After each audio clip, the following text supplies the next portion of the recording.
Hi guys, welcome to today's webinar. This is the introduction to Kanban, and it's the first in a series of webinars that I'll be running just to cover. So today's one's going to be the absolute basics of Kanban. Okay, this is just what you need to get going.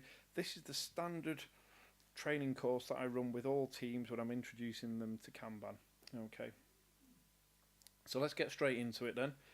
So for me, Kanban is a crossroads between a number of different practices and theories and sciences that are out there at the moment. The first one is the theory of constraints. So the theory of constraints says you can only go as fast as the slowest point in your process. Seems pretty obvious, that, doesn't it? If you try to go faster than the slowest point in your process, you get bottlenecks. And the theory of constraints gives you a number of different strategies for dealing with that bottleneck. And one of them is that you subordinate all activity to the bottleneck itself. It's queuing theory. So queuing theory studies three different elements. It's the rate at which items are arriving at the back of the queue, it's the waiting time whilst you're in the queue, and it's the rate at which items are being serviced at the front of the queue. And from this we get something called Little's Law. Now Little's Law has been around for a long time. You can go and Google it, you can check that out. And what Little's Law says is that the more work you have in progress, the slower you will go. And the reverse is also true. So the less work you have in progress, the quicker you will go. And we'll see later on in the deck how Kanban really sort of takes advantages and demonstrates that quite well. The next area is systems thinking. Systems thinking is the study of your organisation as a whole, as a system. I'm not talking about computer systems here. Okay, so, and what systems thinking says is that if you try to optimize any one part of your system, i.e. your organization, you actually risk sub-optimizing the whole. And again, we'll see more about that later. Now, just-in-time inventory.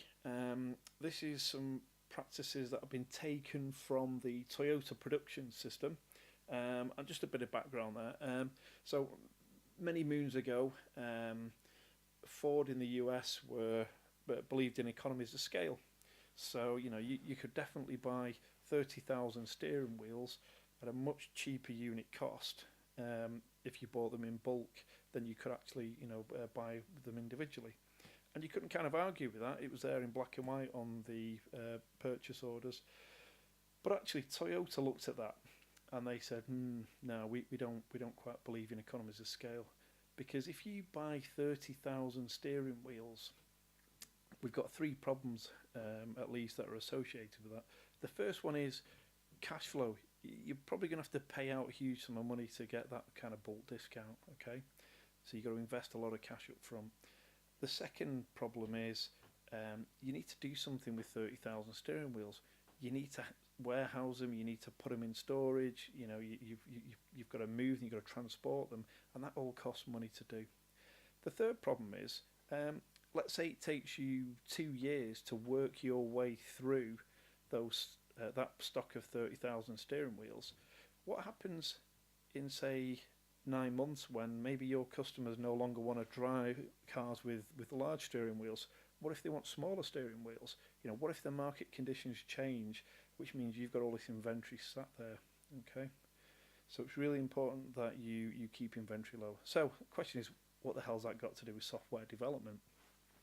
Well, the equivalent in software development is if you've got a story which comes across the board and you're working on a piece of functionality and you can't finish it. So anything you start and don't finish, you just create an inventory, which kind of takes us on to the next point, which is around the definition of value.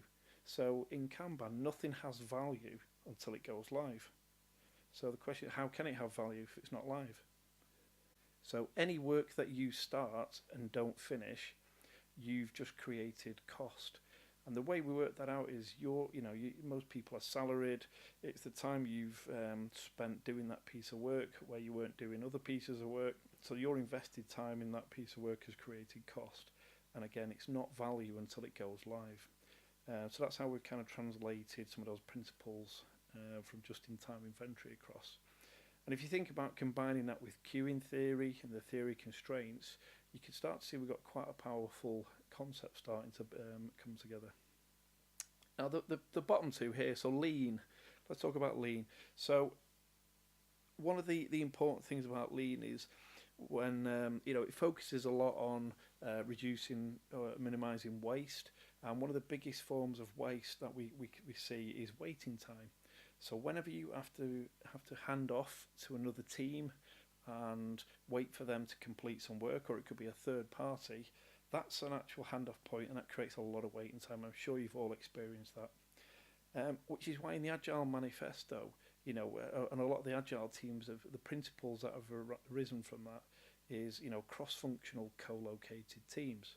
So anytime you need a particular skill set, bring it into the team so you've always got it there available. And that was really, really effective in the Agile world.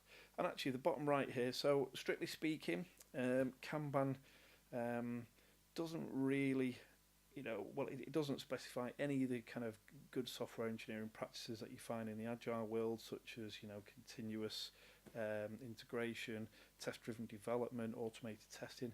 It has nothing written down about that at all in Kanban. So the reason I've got it on here is as a signpost is to make sure you don't forget all these really important other practices that you need to be doing to support your Kanban system. Good software engineering practices. Yeah. What about adaptive planning, burn-up charts? They're still absolutely applicable. So Kanban will essentially sit on top of anything that you're doing, or any methodology that you use.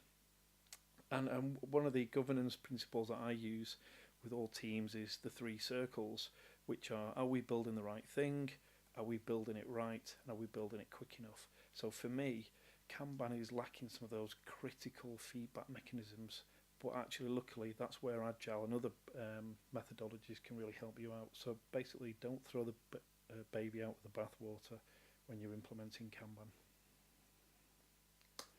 Finally, flow, end-to-end flow. So this is another concept from the systems thinking camp. So it's really important that we focus on that, and we can improve flow by reducing inventory and using the theory of constraints to reduce bottlenecks. Right. Okay. So that's the theory behind it. Now, I've very quickly covered those areas because each of these keywords on the screen there, so theory, constraints, queuing theory, etc. If you Google those things, you'll get lots of information on each of those areas. So I'd recommend you go away, do a bit of research around these concepts. Right, so let's see how these practices work in our workplace. So here we have a common layout for a card wall. So you have backlog, analysis, develop, you test it, you showcase it, and we're done. Okay, so there's a really important thing about physical card walls for me, and it's that ability to bring people together to interact. So going back to the Agile Manifesto, individuals and interactions over processes and tools. So the fact that you stick it on a wall for me is a lot more compelling than if it was on in some sort of electronic system. We see lots of examples of as soon as I stick up a physical card wall on somebody's wall, you always hear the comment, "Oh, we could write a system for that," or "Why don't we just use Jira or Mingle or version 1 or something else?" But there's just something about a physical card wall. Now, what I want to do here is just do a quick experiment. Right, let's do a quick experiment. One of these shapes is called Boober, and one of these shapes is called Kiki. Now, I'm guessing that 98% of people on this webinar think the shape on the left is called Kiki and the shape on the right is called Boober. And a lot of people, when I ask them why do they think that, they kind of say, well, the one on the left is quite spiky, and Kiki is quite a spiky sounding word, and Boober is quite rounded and a rounded sounding word. Now this experiment is quite an old one. You can look it up on the internet, just search for Boober and Kiki, and what it demonstrates is the connections in the brain between your senses and how we kind of associate sounds and vision. And what the reason I always put this into my training material is that when you're stood in front of a physical card wall, if that old saying of is it 70% of all communication is non-verbal? So if you start to automate everything and put it into an electronic system, you strip away all that ability as a human being to effectively communicate with other people. And this is about software development is not a rigid process. It's a very creative process requiring a lot of interaction and a lot of collaboration between teams. So to have a physical card wall there that you can all get around like a bit of a campfire to come and tell you stories and interact and collaborate and help across the pipeline is absolutely critical for me. Okay, so let's just demonstrate how the theory constraints and some of these other mechanisms work. So I'm going to use my mouse pointer now and just show you. So have you ever heard that phrase, there's a bottleneck in QA, or the bottleneck in test? So as we can see here, we've got a bunch of cards stacking up in the sys-test column. Now, I would say that we've not got a bottleneck there, we've just got an imbalance in flow. So using the theory of constraints, we're now going to exploit that bottleneck. And the way we do that is we're going to insert a queue just before the bottleneck.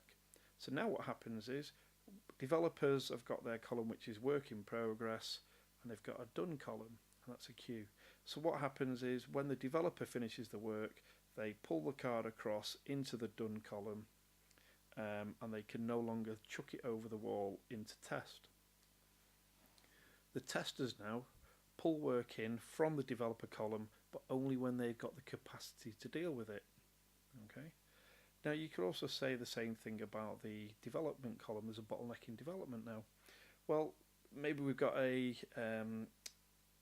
super powered business analyst who's knocking out 10 stories a day. Come on, bring it on. Let's just keep banging those stories out and keep throwing them into development. So again, what we do is we try to slow that business analyst down by inserting another queue. And what that now does is it essentially allows the developers to pull work in, but only when they've got the capacity to do so. Can anyone see the problem right now though? Maybe we're just shifting the problem. Right, so this is where the next critical part of Kanban comes in. Limits. Limits are there to really start to enforce and reduce the amount of inventory that you have in the system. So now what happens is the business analyst fills both of those columns and they stop working. What do you think they do instead? Do they read the paper? Do they go down to the pub? Do they just kick back and have a rest? No, that's right. They go downstream and help elsewhere on the board. The input column is, well, I always say it's a column for organisational change, because what we're doing here is we're creating safety for the team on the right. And what we're saying to our stakeholders is, out of all of this stuff you want us to do on the left in the backlog, just pull the next 3 things in that you'd like us to work on. And then the team will then pull that work in when they're ready to work on it.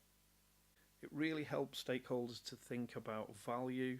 It drives a lot of behaviours around prioritisation and making sure that we're playing the right stuff.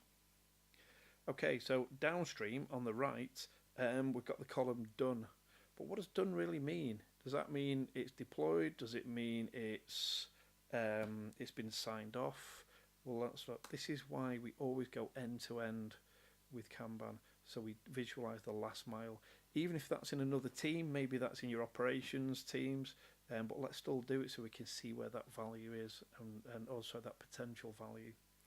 With Kanban, we can also go upstream as well into the portfolio level. And one of my other training courses will cover some of the visualizations and the techniques for organizing backlogs more effectively.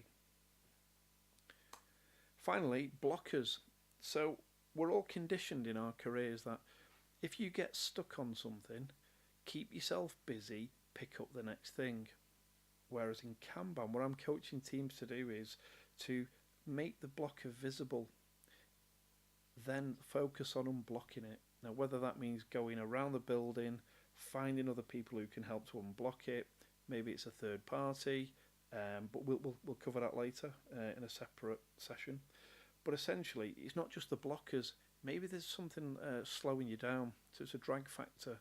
So what are the things? So maybe it's your environments, maybe your PC that you're developing on is under resourced, you need more memory or whatever. But again, it's making that visible. It's a signal out to management that the team need help. So instead of picking something else up, let's focus on finishing that. So, general concepts: pull work, don't push. Focus on unblocking the work. Because we've got less work in progress, it means we reduce multitasking and task switching. It means we can focus more on the work that's on the board and move it across the board quicker. It enhances teamwork. And what you'll see is, as we encourage teams to swarm around the board to wherever's needed, if there's a bottleneck, why start more work? Why not go to the bottleneck and all help out in moving that? Now, obviously, I'm not saying that, a business analyst can just dive into development and start coding. Well, maybe yours can. But essentially, there's other work that they can do more helpful around the board. A good example is maybe a business analyst can go and pair up with a developer to make sure we've got the right requirement to clarify things in real time. Okay, so there's always other work that can be done on the board. We have to maximise throughput. Most teams are a kind of fixed size at any particular time. So, and that's normally you've got a number of constraints. You've got budget constraints. You just can't go out and recruit an army of developers or business analysts or whatever. There's only so many people you can get under the bonnet. The other thing is, even if you do bring on new people, there's also an impact to the team of ramping up those new people. So I always say to people, look at this as a pipeline, and you're looking down this pipe and you're looking for any furring of the pipe or maybe any blockages. Let's focus on making the best use of that pipe that we've got. The other thing is, make all work visible. You won't believe how many other requests and other pieces of work people are working on. And if you're not working on something on the card wall, take your avatar off and put it into an area in the board which says not currently in flow. And the most counterintuitive part of Kanban is limit your work in progress to increase flow. It's a bit like a river flows fastest at its narrowest point. And the golden mantra is stop starting and start finishing. Okay, here's an example of a two-board setup. The board on the left is the demand and the board on the right is the supply. And this is quite common with a lot of teams. Here's another example. I wonder if you can spot the bottleneck here. Yeah, you guessed it. It's in this column here. On this board, you can see the avatars of the individuals. They're doing pair programming on this in this particular team. A quick word about avatars as well. I see many teams where they have lots of avatars for one person, so the same person could be in multiple places in the board at the same time. Now I always say to people, only have one avatar per person, as in real life, you can only be in one place at once. Now a lot of teams try to use multiple avatars to show, what individuals are responsible for on the board. Whereas I say to people, no, instead of doing that, why don't you just say what you're currently working on and move it around as to whatever you're working on at the time. Because it also shows other people what you're working on as well. And that's not so you can be micromanaged.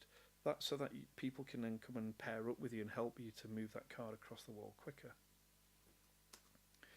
Here's another example from a sysadmins team.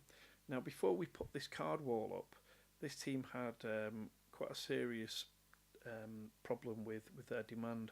So a lot of the items on the left here, they all came from different sources. And I'm not talking about people here. I'm talking about systems. So that things would come via email. They'd have drive-by requests. People come up to the desk. They would have Excel spreadsheets coming in with lists of things. They had a IT service management ticketing system as lots of little tickets. They had Jira, and they had other systems as well. So they had no real clear view on what was the biggest priority, apart from he who shouts the loudest was the way that work was prioritised. So what we did was we got we created this board layout. We laid out the sources of demand on the left here in these different rows, and then we had this input column. And what the input column did was it basically made the business or the stakeholders really think about what was the next important thing they wanted the team to do. So it actually created safety for the team. They were no longer getting beaten up for making the wrong decisions. They had a very clear and transparent prioritization mechanism, and actually it helped everyone all around, because even the stakeholders could come up to the board and see exactly where their requests were up to, but also understand what the other priorities were that they were competing with as well. Now you'll notice there's only 4 priorities for each of these lanes coming in. And what the team were able to do was to say, well, tell you what, just give us the top 4, because anything beyond there, we're not that interested in right now. We don't care. You guys manage your backlog. There's no point pushing all of that work onto us if it's not going to go anywhere. So that was a really important step there.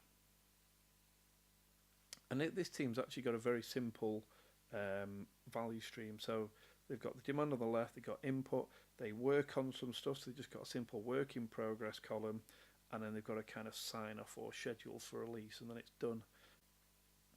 Here's a Scrumban example. So this is for teams who want to get the kind of benefits from Kanban, but are pretty well entrenched in using Scrum. So the way this works is, again, laying out your backlog in the different for the different types of demand. You could have a column which is your next iteration, which you can kind of start to pre-populate from the cards on the left, and then you've got your current iteration which the team are pulling work in. But again, let's implement those limits so we can still maximise the flow and still get the benefits of Kanban. And actually what a lot of teams find once they start to use this is, after a few iterations, if there are 2-week iterations, they start to question why they need iterations. So it is quite a useful way of kind of progressing from Scrum to Kanban, and that's if it's right for you. Okay, blockers. Quick word about blockers. So I encourage all teams to use a magenta post-it note. It's a pretty bright post-it note, and it's a great way of kind of getting a common colour coding across an organisation, so that all of management can be conditioned to looking out for these magenta post-it notes so they can help out. Next one is write the reason for the blocker on the blocker ticket. The amount of blocker tickets to see where there's nothing written on it. Focus on unblocking it. And the final one is, once you've unblocked it, don't throw it away. I was actually quite surprised that we started to keep these blocker stickers. We used to put them in an envelope at the end of the card wall, and then use them in retrospectives for looking back and analysing what are the things that we could do differently, or what are the common sources of blockers. Let's talk about defects for a second. So one of the common questions I see is, well, if our testers raise lots of defects and write them on red cards and stick them in the dev column, isn't that going to blow our limits? So what I will say to teams is, there's many ways of approaching and managing defects. Here's one of them. Here's the one that I use quite commonly. First thing is, developers, okay, it's a shame in Kanban we have these vertical columns on the board. It almost kind of infers a silo for each of the disciplines. So what I say to developers is, don't just throw it over the wall or hand it over to test. Why don't you walk it into test? So in other words, sit with the tester, make sure it works, and it's pretty much where you need it to be. If there's any issues, fix them. And when it goes into test and your testers start to test the work, as they start to find defects, that's the point where they should go and get the developer. That's if they're not already with them. The developer should stop what they're doing on the left, because really we should be focusing on the right hand side of the card wall. And then you either fix the defects or you go live with known issues. Now if you go live with known issues, it's really good to sort of write those up as cards and put them in the backlog to be prioritised alongside everything else. But the problem is, there's a danger here that if you keep making those trade-off decisions, the quality of your platform could degrade over time.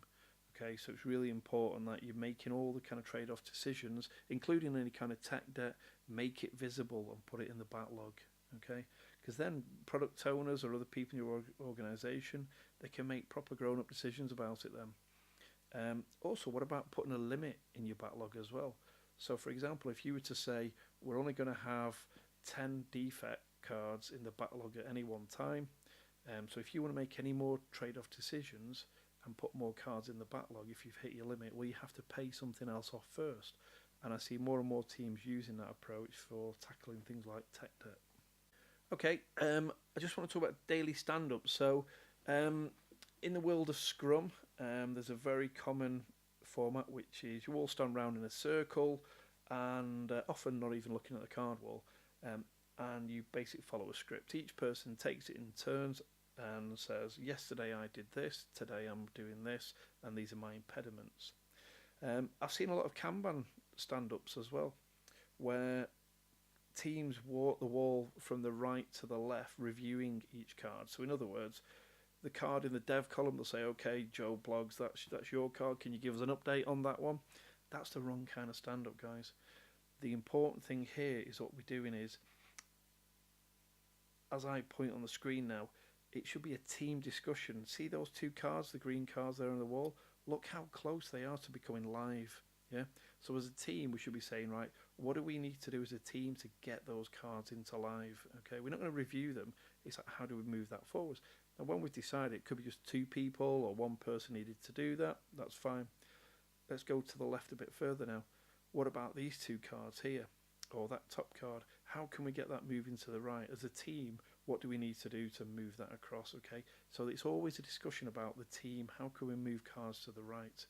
And if once we do that, we start to encourage that pull.